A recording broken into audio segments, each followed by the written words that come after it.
और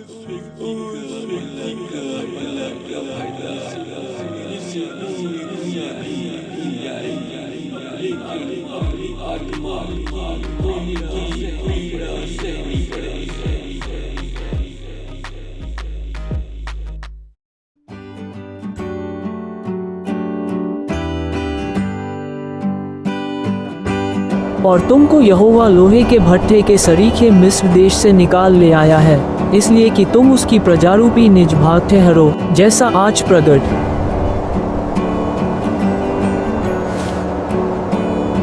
फिर तुम्हारे कारण यहोवा ने मुझसे क्रोध करके ये शपथ खाई कि तू यरदन पार जाने न पाएगा, और जो उत्तम देश इस्राएलियों का परमेश्वर यहोवा उन्हें उनका निज भाग करके देता है उसमें तू प्रवेश करने न पाएगा।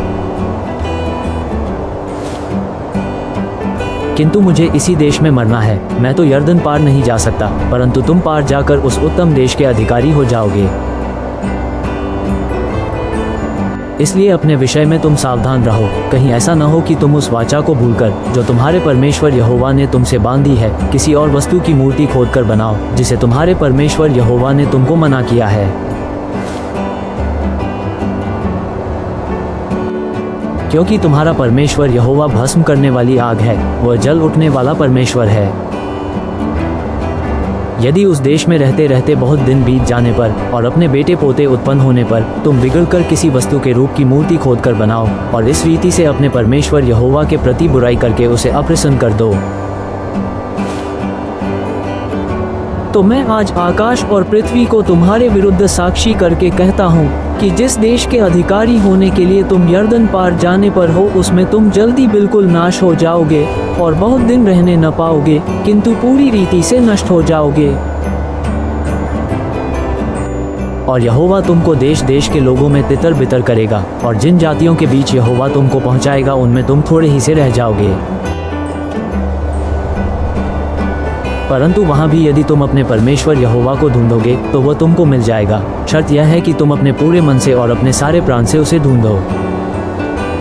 अंत के दिनों में जब तुम संकट में पड़ो और ये सब विपत्तियां तुम पर आ पड़ेंगी, तब तुम अपने परमेश्वर यहोवा की ओर फिरो और उसकी मानना,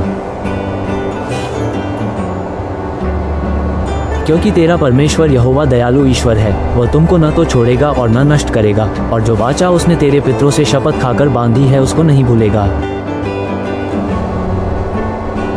और जब से परमेश्वर ने मनुष्य हो उत्पन्न करके पृथ्वी पर रखा, तब से लेकर तू अपने उत्पन्न होने के दिन तक की बातें पूछ और आकाश के एक छोर से दूसरे छोर तक की बातें पूछ। क्या ऐसी बड़ी बात कभी हुई बात सुनने में आई है? क्या कोई जाति कभी परमेश्वर की वाणी आग के बीच में से आती हुई सुनकर जीवित रही, जैसे कि तूने सुनी है?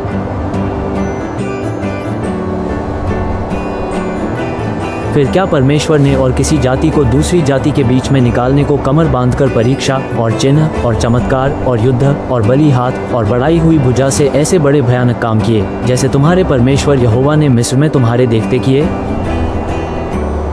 ये सब तुझको दिखाया गया, इसलिए कि तू जान रखे कि यहोवा ही परमेश्वर है, उसको छोड़ और कोई है ही नहीं।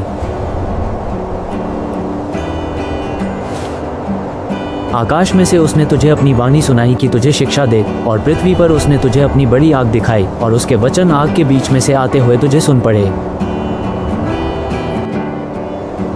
और उसने जो तेरे पितरों से प्रेम रखा, इस कारण उनके पीछे उनके वंश को चुन लिया, और प्रत्यक्ष होकर तुझे अपने बड़े सामर्थ्य के द्वारा मिस्र से इसलिए निकाल लाया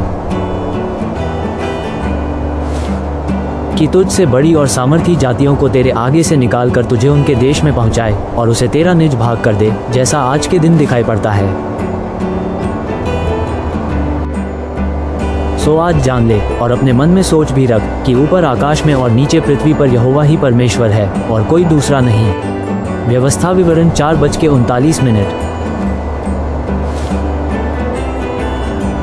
और तू उसकी विधियों और आज्ञाओं को जो मैं आज तुझे सुनाता हूँ मानना, इसलिए कि तेरा और तेरे पीछे तेरे वंश का भी भला हो, और जो देश तेरा परमेश्वर यहोवा तुझे देता है उसमें तेरे दिन बहुत वरन सदा के लिए हों।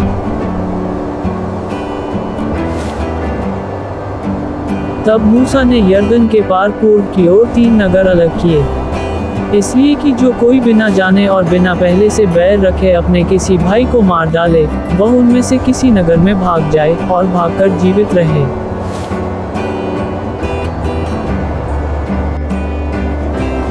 अर्थात रूबेनियों का बेसर नगर जो जंगल के समथर देश में है, और गादियों के गिलाद का रामोत और मनशेइयों के बाशान का गोलान। व्यवस्था विवरण 4:43। फिर जो व्यवस्था मूसा ने इसराइलियों को दी वह ये है। यही वे चितनियाँ और नियम हैं जिन्हें मूसा ने इसराइलियों को उस समय कह सुनाया जब वे मिस्र से निकले थे, अर्थात यर्दन के पार बेतपोर के सामने की तराई में, एमोरियों के राजा हेशबोनवासी सिहोन के देश में, जिस राजा को उन्होंने मिस्र से निकलने के पीछे मारा।